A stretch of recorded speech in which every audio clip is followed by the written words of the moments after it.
interview with NGOs. Today, the interview is with Mr. Jallow from Nutrition Without Border. Mr. Jallow, can you please tell us your name, please? Okay, thank you very much, Mr. Jallow, NGO Affairs in the Gambia.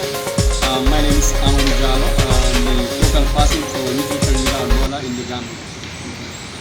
Thank you, Mr. Jallow. Why the name Nutrition Without Border? Once again, thank you. Nutrition Without Border is an international NGO. It's a Spanish NGO based in Barcelona.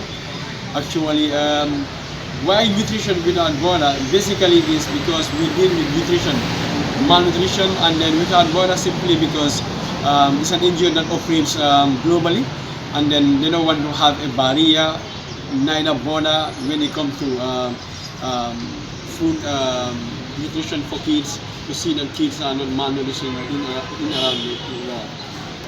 What are the objectives?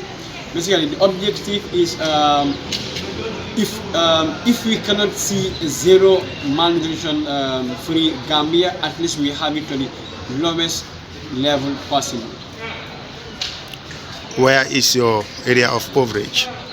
Okay, for now, as we speak, we operate in URR, that's Upper River region, and LRR, that's Lower River region. For now, we are operating in these two regions.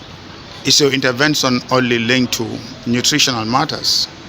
For now, the main objective, yes, we focus more on nutrition, but we are also into agriculture because we believe if you want to fight hunger, you want to fight nutrition, you also have to produce quality and a very good quantity of product so that at least that will play a vital role in reducing hunger in the Gambia.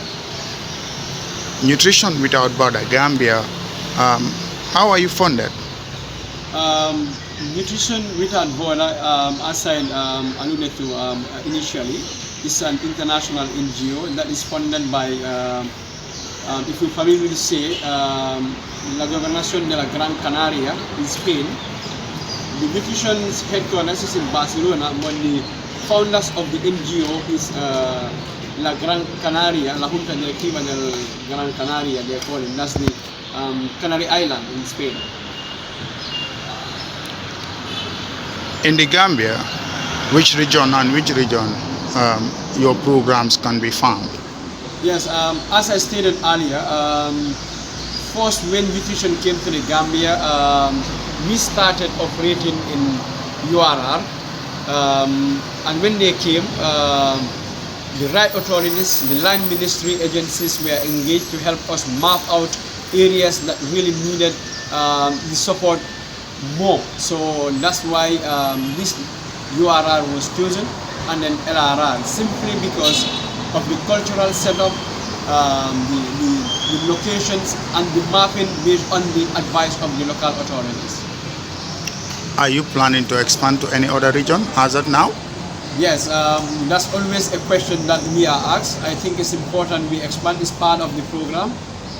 We're thinking of expanding to North Bank and then other regions. But you know, it's always important to focus on the key areas, the key regions, and then you grow systematically. So for now, when it comes to agricultural production, we're also focusing on contacting the regional agricultural director in Kuntaur because they have a pilot project that they are working that is linked to environmental development and then also nutrition development, simply because there are Spanish people living in those areas and they see the needs to collaborate with Nutrition Without Border, at least to support.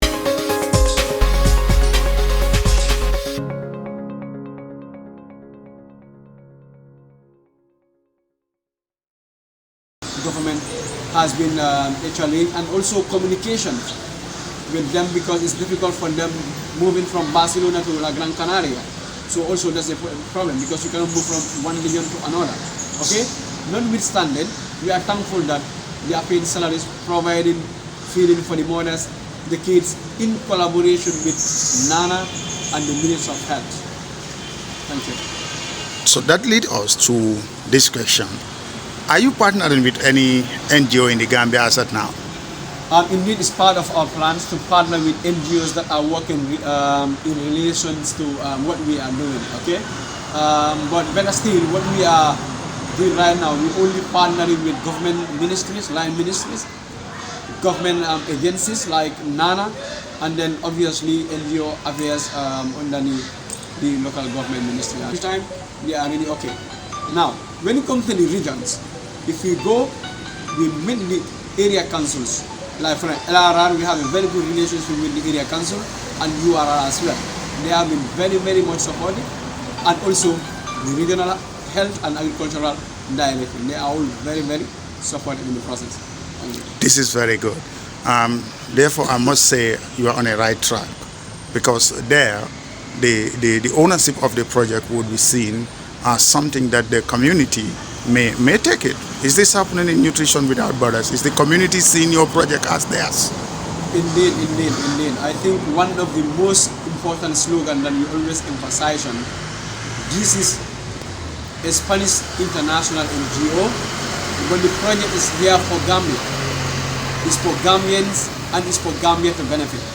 So all we advocate for is Gambian taking ownership of the project, do all they can within their capacity to make sure that they see this project succeed, so that the sustainability aspect will also be maintained. Because these projects or these NGOs, they normally come, but they are time bound. After the time, they will leave. Then we as Gambians, we have to make sure that we do all it takes to make sure that we work with the right authorities, support the communities, make sure that the project realize its ambitions and long-term, short and long-term goals. Finally, what do you have for the people of the Gambia? Yes, just to conclude by saying that I am very, very happy as a Gambian to be part of this great initiative. I think it's Gambian kids that are benefiting, Gambian communities. So what I have to say to my Gambian brothers and sisters and families is to do all within their means to make sure that they give this NGO this support and all other NGOs working and operating in the Gambia, because government cannot do it alone, and government is doing all they can to make sure that all communities are covered. But that's why in development you need partners. In this case, NGOs, projects coming in, and this us as Gambians, we need to have that mentality, the attitude to take Gambia as own, as ours, and to make sure that we do all it takes to make it a better place for all of us. Thank you. Thank you very much, Mr. Jallow.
Being without you, making me ill, stressing me out. I need to chill.